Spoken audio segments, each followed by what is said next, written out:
Good morning sir. आवंडा गिळतच शिवांशला अविराने म्हटले. त्याच्या चेहऱ्यावरील राग बघता अविराच्या हृदयाच्या ठोक्यांनी वेग पकडला होता. ट्रेन उशिरा होती की बस? शिवांशने कोड्यातच तिला प्रश्न केला. हा? कपाळावर प्रश्नचिन्ह आणत अविरा शेख शिवांशकडे बघू लागली. त्याला काय बोलायचं होतं हे तिला कळतच नव्हतं. उशिरा येण्याचं कारण बस की ट्रेन? शिवांशने पुन्हा विचारले. दोन्ही पण नाही. ते मी. बोलता बोलता अविरा मध्येच थांबली. ते मी.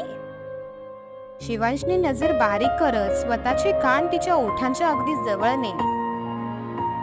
उशिरा उठली, सॉरी, असं म्हणत लहान मुलांसारखं स्वतःचे कान धरून शिवांश समोर मान खाली घालत ती उभी राहिली.